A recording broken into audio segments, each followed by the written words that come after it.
Yeah. I do Victorian watches and stuff like that. Yeah. You're gonna be on. I'll see you later. Yeah.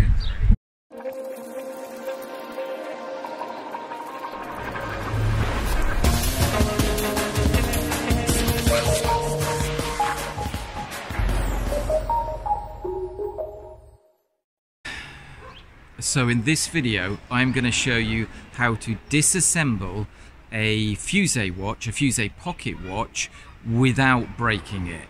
Now the Fusee watch, the one that we're looking at in particular in this instance, was made at the latter end of the 19th century. In fact, it was built about the same time as the fort that you can see there on the little island behind me, and that was built here on the coast in southwest Wales in the United Kingdom in the latter part of the 19th century.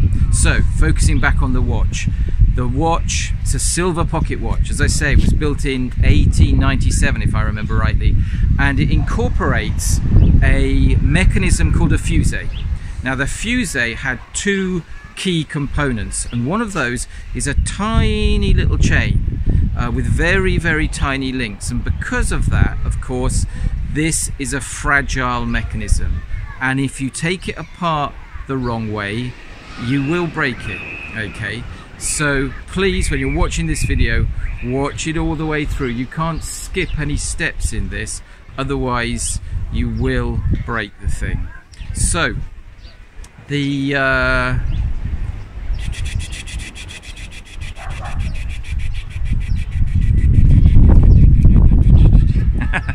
you stalled me. These guys stalled me. You're on YouTube later. Richard Perrett Watchmaker. Richard Perrett Watchmaker. Yeah. I do Victorian watches and stuff like that. Yeah. You're gonna be on. So after all that excitement, let's focus back in on the watch. This particular watch, as I say, it's a Fusee mechanism. It has to be handled in a particular way, so please watch every step of this process or you will break the watch. It was built in London by a watchmaker who went by the name of Needham, and it is, you know, I hope he would be happy and proud to see this beautiful watch restored to its former glory. So let's get on with it. And here it is then. This is an 1879 English pocket watch. It's about 48mm across, and he's hesitating here. There we go, let's have a look at that. Yeah, so it's about 48mm across. It's in nice condition. I would say that the only thing that's not original on it is the bow. It's all silver. You can see that there is, just grabbing a piece of pegwood here, a hallmark here on the top of the pendant. And as I say, the only bit that's not original, I would say, is the bow. And you can see also that at some point the repair to the bow is a little bit, if I just bring that up so you can see it, it's a little bit agricultural. You can see we've got this great threaded screw sticking out here, so when we do the restoration of this, I'm just going to tidy that up a little bit. The crystal I don't think is original, and it is, if I catch it in the light there, it is quite scratched. The hands are brass and in good condition. The second hand you can see there is steel, and if I catch the light there you can see it's been heat treated, it's blued, so that's nice. So let's open it up and have a look at the movement.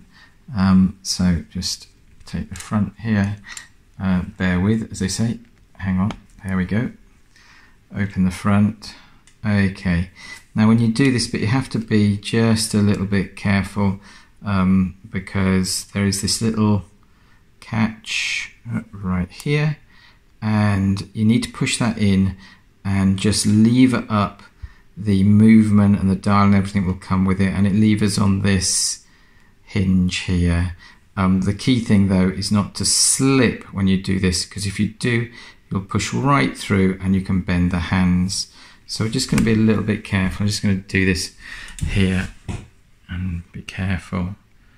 So just doing that nice and gently like that. Okay, so that enables us to, there we go, we can now lift the movement up. Okay, and just, oh, and that's nice. Okay, so this is something you don't see very often. Normally with a dust cover, I'm looking on the bench now to see if I've got another at hand, and actually spookily I don't have, but normally this outer part of the casing here, let's get that in focus. This outer part here is the dust cover. It's held in place by this again nicely blued piece of steel, this clip here, and this clearly is the balance, and it's very pretty, as you can see. Normally you wouldn't be able to see this, so that's a nice feature of this watch. They've put in this, you know, it's a bit like a modern watch where they've put in the ability to see the movement in the back, and it's determined not to focus for some reason. So there you go, that's nice right there. So you can see the balance there, you can see the balance screws, you can see the hairspring and everything. Give it a little shake. Okay, we've got no action on it at all. Let's have a look through here and just pop that back again and turn it around this way. Okay, and turn it around this way and try and get this in focus. There we go. So we can see now the hallmarking on this. I'm going to try and bring this a bit closer and focus it right there. Okay, hopefully, there you go. So as you can see here, we have got, it's a little bit faded out, but this is the London Assay Office, and this is a letter D here, and that denotes the date of this watch. It puts it at 1879. So what's that? A good 149 years old. The watch doesn't appear to work. I have, just before starting to shoot this video, I have put some power on it. The mainspring is taking power, but there's nothing happening. The watch isn't working. So we're going to have to, first thing we're going to have to do when we take it apart is diagnose why that is happening. Now, let's just go in a little bit further now, and I'll just put the watch on the cushion here. Okay, so just zooming in now to take a better look at the balance through this really rather nice observation window. Let's point out a few things here. So here we've got the balance cock, we've got the retaining screws for the end stone here. That looks to me to be a white end stone or clear one, which would indicate that it's a diamond, not a ruby, so that's nice. We've got nice concentric circles on the hairspring. The hairspring from this angle at least doesn't look to be at all damaged. So this looks so far in good nick. What I'm going to do now is just go a little bit further into the movement. So let's just take a pair of tweezers here, and there we go. Push it that way, and we should just be able to lift that off now. Okay, so there we go. We can now see, and that is pretty, right? Okay, we just got a little bit of, let's move this around here. Okay, so we can see the watchmaker's name here. That is Needham, a good English name. You can tell, you know, it's a reasonably old watch here because we're not using screws to locate the plates. They're done with these pegs in here, so it's, you know, before the time that, you know, screws were readily available. I mean, there are screws here, but they had to make them, right, and they're time consuming. So, you know, it's a way of keeping the cost of the watch down. Very nicely engraved. It's a really, really nice watch here. Does look to be a little bit of rust on the key post here. So at some point there has been a little bit of moisture getting in here, but it's certainly not bad by any degree. Okay, so I'm just going to give the balance a quick blast with some air to see if I can get it to turn. Okay, it's looking to me almost as if it's maybe overbanked. Don't worry if you don't understand what that expression means. I'll try and cover that on a later video, or get into it when we actually find out what's going on. If it is overbanked, it will become not overbanked when we take the balance away. Okay, now it is a Fusee watch, as I mentioned right at the start of this video. So what I'm going to do now is try and show you the Fusee chain, which is a very, very tiny component and absolutely critical to the way in which this watch works. And it is very beautiful. So let's have a look, see if we can focus on that. Okay, and bang, there she is. Okay, now we can see that here is the chain. This component here is called the Fusee cone, okay, and the chain links from that to the barrel, and the barrel, of course, is sitting underneath. Let's try and get it to focus again and stop the camera from wobbling around. There we go. The barrel is sitting under here. So to get a better look at that, we're going to really need to take the movement out. Okay, so, you know, taking one of these watches apart is actually reasonably straightforward, apart from one particular stage in the process. I have seen a guy on YouTube gaily take one of these watches apart. He did announce at the start that the Fusee chain was missing. Well, what he didn't say, of course, was that if you did it the way in which he did it and the Fusee chain was attached, it would just immediately snap the Fusee chain. So stay tuned. I'm going to take you through this nice and carefully and show you how to take this watch completely apart and keep the Fusee chain intact, clean it and put it all back together again. But the first thing we're going to do is take off the or detach rather the movement from the case. So let's do that now. So okay, close up on the dial here to show you the hinge which we're going to take the pin out of so that we can release the movement. But while we're here, worth noting that, you know, you can see some hairline cracking on the dial there. The dial is of course enamel, and enamel is glass, so it does crack over the years, and it's a very common thing in watches of this age. It's a bit grubby as well. We're going to clean all of that up. Look at the hands as well. The hands are, you know, and they're good condition, but they're not uber shiny or anything. They will be by the time we've finished with them. But the bit that we're concentrating on now is here. This is the hinge, and you can see that there is a peg inside it. Now the trick with this is to examine it and decide which way it's gone in.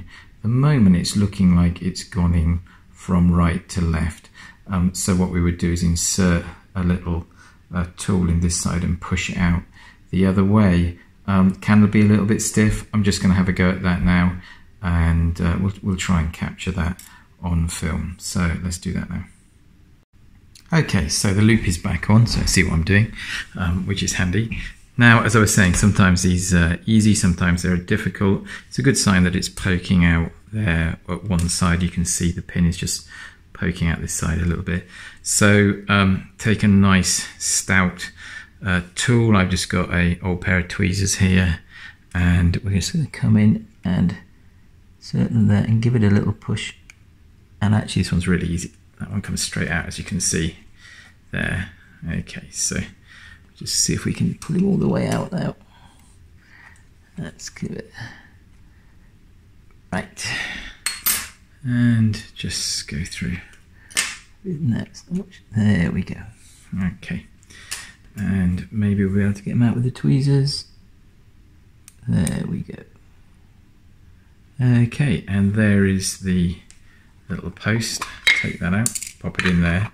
And now the whole movement will just come away nicely like this. There we go. That's the whole movement outside. Okay, the next thing that's going to happen, just so we don't damage them, is we're going to take the hands off. So let me just show you how to do that now. Let's grab, when you take the hands off a watch, you need to protect the dial. So just move that into the shot nicely. So we've got a couple of options here. We can come in with the special tool, voila, or we can come in with the levers. I normally use the levers, but in this case, actually, just for the hell of it, I'm going to use the tool, because the tool seems to work quite nicely when the hands are big. Just going to maybe have to give myself a little bit of space to work with here. Let's just try and do that. Just put that on the top there and give that a push. And there you go. Actually worked really well. There you go. There are the hands straight off. The plastic, of course, as I say, is to protect the dial. Once we've got the hands off, we can just pick them up and pop them. You always need to have your little containers here to put the bits in. The subdial, second hand here, the tool will not do that, so you're going to need the levers for that. So we'll put the plastic over the top, take a couple of levers and take that off. I'm just looking in now to do that, and just orientate it so it's easy. Okay. The art the whole time with this is to do everything carefully and slowly and just nice and gently lever it up. And they're called levers for a reason. And there it is. Okay. That then is the hands off, and the next thing we're going to do is take the dial off, just to keep that nice and presented as well. Okay, there we are. Okay, now we've got the movement completely detached, we can start to have a better look at it. So this here is the dust cover. As I mentioned, the observation window here, the balance, and this is the spring we have to push back to release the dust cover. So I'm just going to do that now with my nail, just pop it back like that and lift it off. Now, and that's pretty. So as I mentioned before, we can now see the Fusee cone with the Fusee chain on it, and now we've taken it out of the case, we can just rotate it round and see the chain as it links to the barrel. Okay, so I'm just wobbling the camera there, and there is the chain wrapped around the barrel. What I'm going to do now, just to show you how this operates, if I can find it, is just give it a little bit of a wind and show you the barrel, and there is a really good close-up of the Fusee chain on the barrel there. Now the chain, as you can see, if I just tilt this round slightly, you can see it there going from the barrel behind and underneath the top plate there and onto the Fusee cone. And as you wind the watch up, the chain comes off the barrel and onto the cone. So I'm just going to show that in operation now, if I can get this to focus nicely at this point. Okay, so I think that's a pretty good position to try and demonstrate this in. We're going to need a number 4. I'm going to place the key on the mechanism like that and just give it a turn, and you can see the chain coming from the barrel onto the cone. Okay, and that's absolutely critical. As I do this, the spring is getting more power on it, and actually I'm upping the risk for the dismantling of this watch, because the more power that's on the spring, the more potential hazard there is when we take this movement apart. And this is the bit that you really have to know what you're doing with these watches. So we're going to get into that in a minute.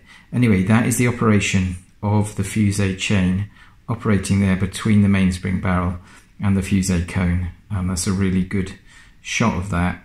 And let's go on and do the next bit now, which is to take off the dial. So in the same way that the top plate is secured by a peg, so is the dial.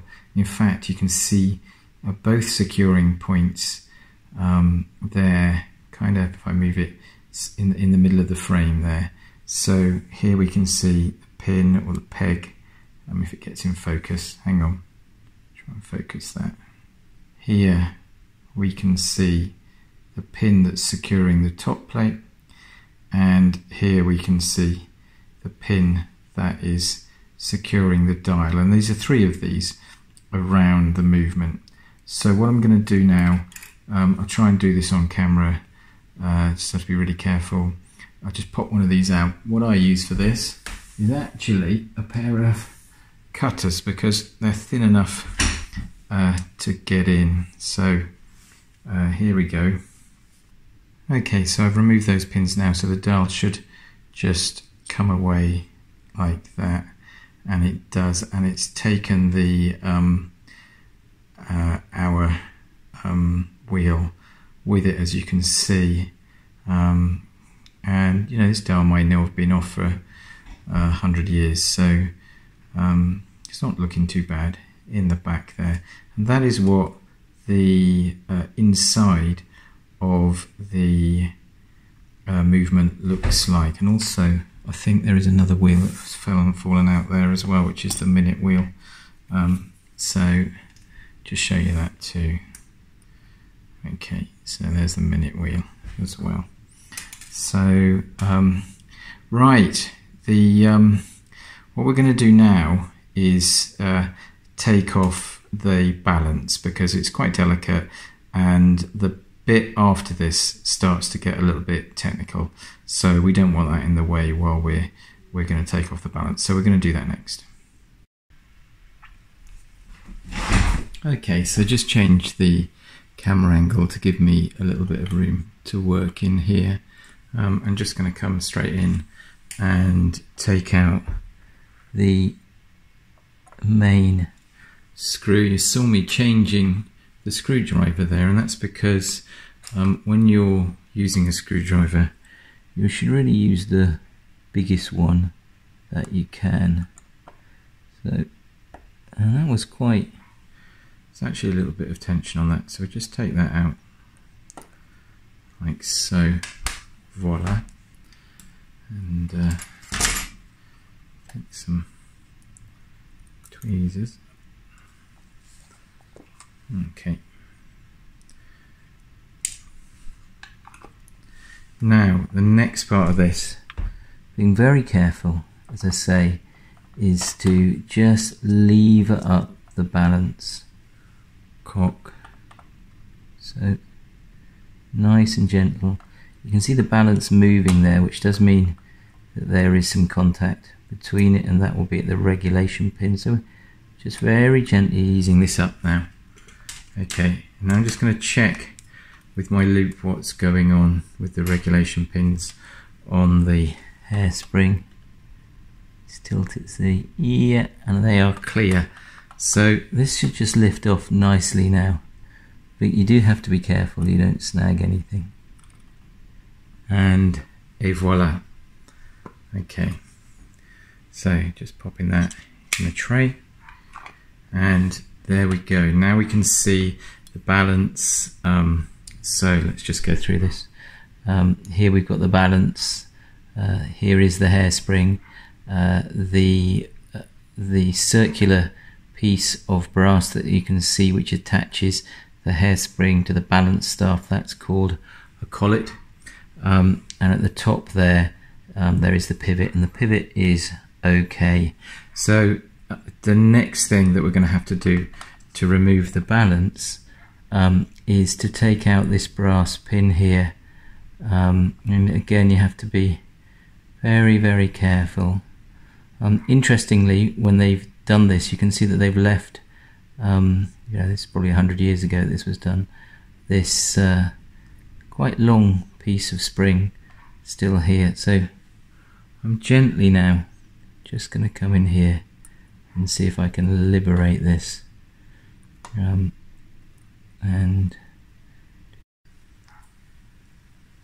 Okay, so I have managed to loosen it with the tweezers, and I'm just going to show you now so you know what's going on. The extraction of this pin, if I can get in here and see enough with my loop, and there is the pin free. Now it's important to know which pin is which, so you need to keep that in the container where you're going to keep the balance, okay? Otherwise you'll have a job when you come to take the watch, or rather put the watch back together. So that's the balance almost free. Okay, so one of the main principles of war is flexibility. We could labour and take this piece, this arm off the hairspring, but even if we do, we've got to put it back on once we've cleaned everything. So what we're going to do for the moment is take the whole assembly with the arm away with it, and I'm just going to bring in a little piece of foam here with a hole in the middle, which I always use for balances. I'm just going to carefully pick up the whole assembly like that. Carefully pick up the whole assembly and place it on the foam. Okay, now that can be cleaned like that. So there we have the balance away. Now the next thing to do clearly is just to protect that balance. Just make sure that there's something. Just going to put a nice lid over it here. Keeps the dust off it and stops anything dropping on it and breaking it, because it is a very delicate assembly. So now we move on to something which is actually even more tricky, so buckle up. So we've now, as I say, got the most tricky bit of this whole job to do, and that is because we have a very potentially fragile, if it's not used properly, chain loaded with a lot of tension for a spring, and if we take this off in the wrong order, the spring will snap back, release very, very rapidly, and it will snap the chain. So we need to know exactly what we're doing at this point, and this is how you do this next part of the exercise. So this wheel that you can see under this bridge here is called the third wheel, okay? And in this very nice watch, you can actually see that it is jeweled. Both of these wheels are jeweled nicely. And the secret is we're going to remove that screw and that screw, but then we are not going to let this bar lift up. Okay, before we do that, we have to place a key on here to hold the tension, and then whilst we're holding the tension, we then lever this up and remove the third wheel. As soon as we remove the third wheel, the spring will you'll feel on the key, the spring start to try and unwind. Now clearly if you weren't holding it, it would just go whack and snap the chain. And at that point then you slowly and under control let the spring unwind.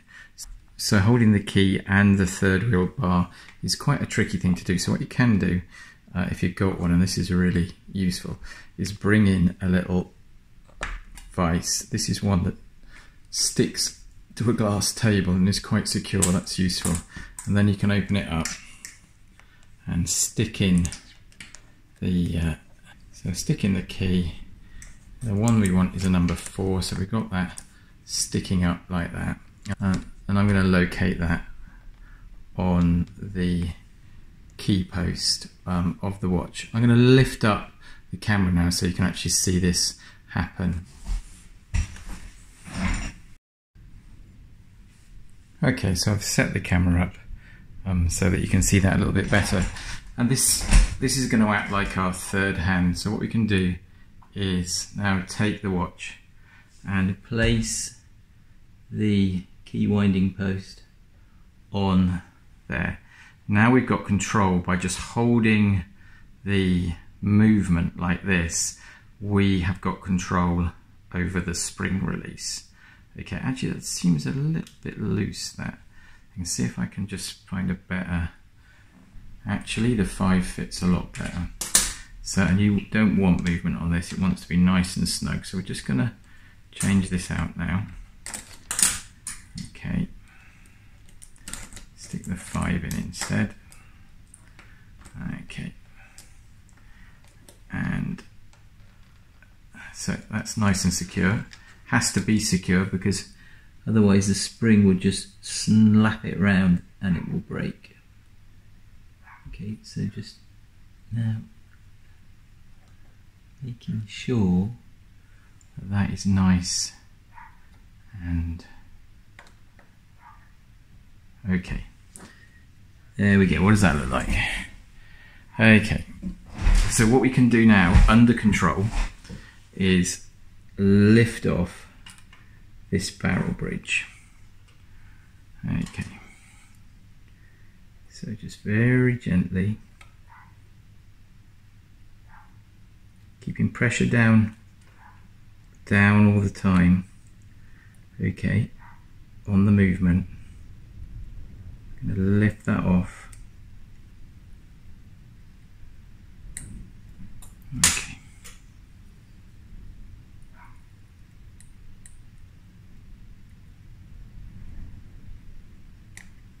Okay.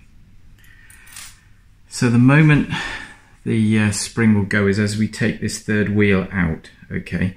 Everything is under tension now, and then we're going to keep pressure down on the watch. Take out the third wheel and we're good.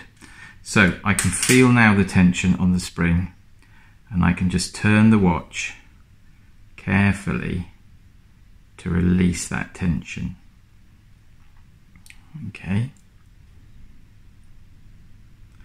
Now that is the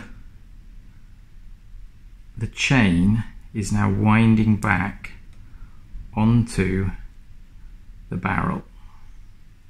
And everything is under control. We have to do it until it is completely wound off the cone and back on to the barrel. And there's quite a lot of chain on there. Do not let go of it, or you risk breaking the... I think we're just there. Okay, yeah. So that's it done. That is the really tricky part of it done. Okay, so the next thing that we want to do now is to actually remove the fusee chain from the movement. And we're going to do that before we take the top plate off. So just to point out one or two things here. This component here is called the setup ratchet, and this sort of ratcheting wheel here spins on this square post here, which is called the setup arbor. And we're going to take this apart now. We're just going to slacken off this screw, and there might be a little bit of tension left on the spring. You might just see as we pull that come off, but that won't be a drama. So and then we can remove the chain. So let's have a go at that. Let's just get the right screwdriver here. This will be good.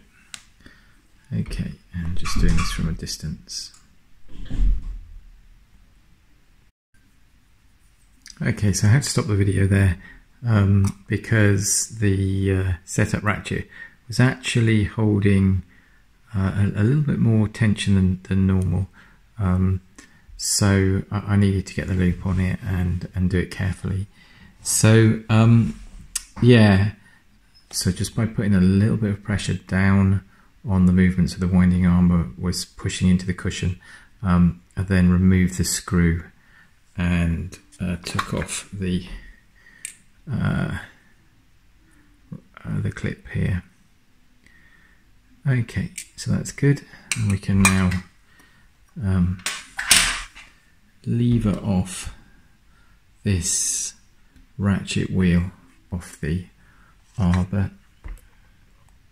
Should just come straight off like that. Okay, you can see it's been nicely blued. There we go. Okay, so now we can flip the movement over, and we can take a look for the chain now and start, because that should be nice and slack. So see if I can get this in focus. So there you can see the chain, and you can see the end of it. The barrel should move nicely. We take a little bit of tension off. So take some tension off the barrel. So you can see the Fusee chain there attached to the barrel, and a good way to take this off is now to wind it back onto the cone and then unhook it and then pull it off the cone and unhook it from the cone. So that's what I'm going to do now.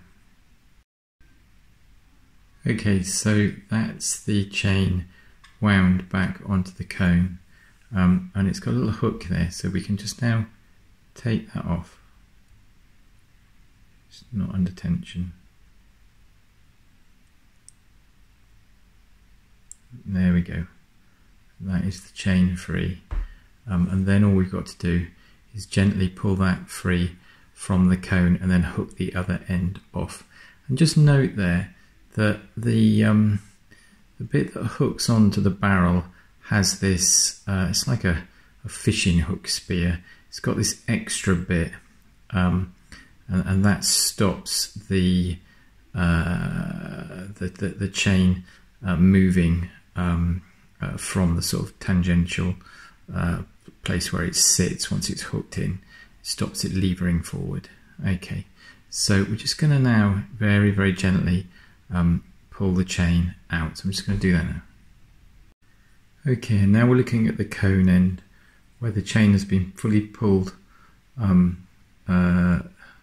off the cone and is just remaining attached to the cone by a little hook here.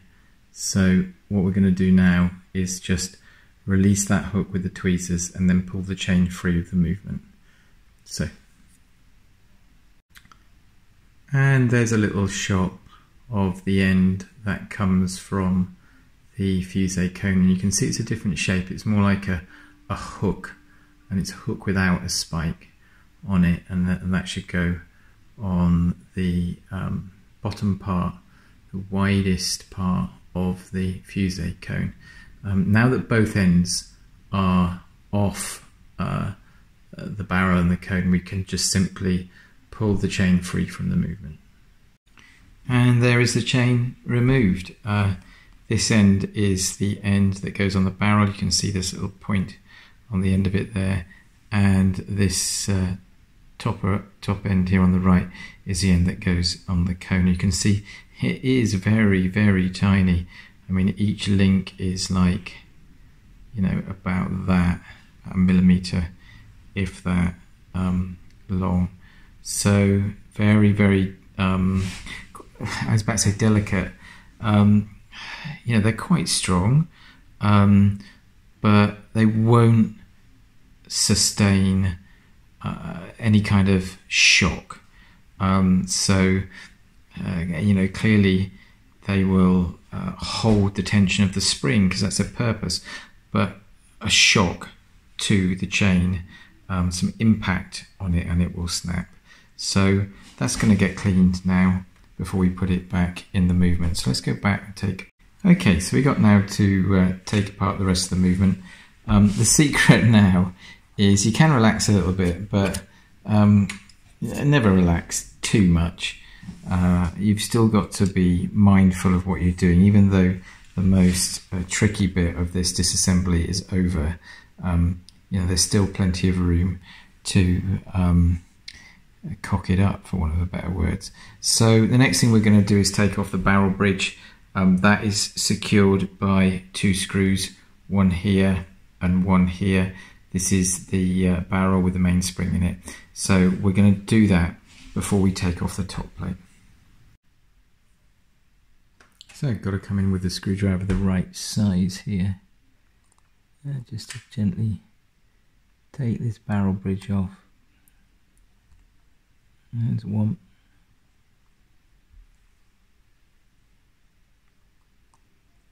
Okay. And the other one.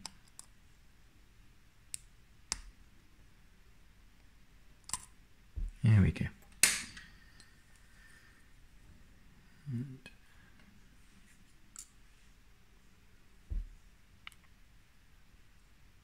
just grabbing that there, and then you can just lever off the barrel bridge in the normal way. There we go. And that is the barrel bridge off. We should just be able to lift out the mainspring now. There we go. And that is the barrel with the mainspring removed from the movement. So next thing is to take off the top plate here, and that is secured by these 3 pins. 1, 2, 3. He said 3. I think there might be 4 actually. Hang on. Let's get my loop here. It looks like there should be 4, and there's actually a pin in that one. Oh yeah, there is. There is actually 4, but this one has shorn off at either end, so it might be a little bit tricky to get that one out. I'm just going to take those pins out now, and when I've taken the pins out, I'll come back to do it. The best way to do it is first go in with a pair of tweezers in case they're really loose, but they're normally not. So I go in with, I know it looks scary, but this isn't the sharpest snippers in the world. It does give a good grip on the end of the pin, and then just pull it out. So I'm going to do that and then come back when we're ready to take the top plate off. Okay, so I've got those pins out now, so we should be able to come in and just lever off the top plate here. So let's just come in with something broad enough to just give it a little bit of leverage. Be careful. There we go. And what I always do when I take off a movement plate is photograph the position of everything that I see underneath, because you'll be amazed if you don't do that how easy it is to forget where stuff goes if you're not familiar with the movement. This is just about to come off now, and okay, so that's the plates apart now, and the key thing to do it is that you have to be really careful when you're taking them apart, because the it is possible to bend the pivots on the lever and the other wheels as the as it is. You have to be quite careful as you take those plates apart, because it is possible to bend the pivots on any of the wheels, and particularly the lever, because the way that fits in to a recess on the top plate. And you can kind of bend it across onto the pivot and it'll just snap the pivot off. So you need to be really careful with that because you're not going to remake one of those very easily. And so just checking all the pivots here, it's all good, it's all looking good, which is good. And here is the other wheel here. Okay. So what we're going to do now is just strip all of this down to all its major components, and then I'm going to lay all the components out. And here then are all the parts in the ultrasonic cleaner. You can see the smaller parts are put in these little wire spherical containers. Okay, so with a bit of classical music in the background, here is the watch taken apart and all the components of this Fusee watch on the bench here. So going through it, here's the dial. It's enamel, of course. It still needs a little bit of a clean. That's the only part that hasn't been cleaned yet. So I'll do that before we put the watch back together. We've got the hour wheel on the left and then the minute wheel. Let me get a pointer here just to help with that. So this is the hour wheel, this is the minute wheel, this is the escape wheel, and this is the lever. You can see even from here that the pivots are in good order, which is crucial. Here we've got the barrel bridge with the engraving of the watchmaker on here, Mr. Needham, and its retaining screws. We've got the Fusee chain at the top. We have got the third wheel bar here and its retaining screws. We've got the third wheel. We have the fourth wheel. We've got the hands, minute, hour and second. We have the balance cock with the regulator, and you can just see there the just under there the pins, the regulation pins that are in good order, and the retention screw. We've got the dust cover with the inspection window here. Just debating whether I'm going to change that for a new one because it's a bit pitted. Then we have got the top plate with the Fusee cone still attached to it, and I've decided to leave it attached on this particular movement. It has, on the arbor, there is a component on the other side that you don't normally see, and I'm reluctant to strip it down any further because this depth of disassembly is going to achieve what I want to achieve here. But normally the cone comes off straight away. So moving on, we've got the base plate, the main plate here, and again I've got the second wheel here with the cannon pinion attached.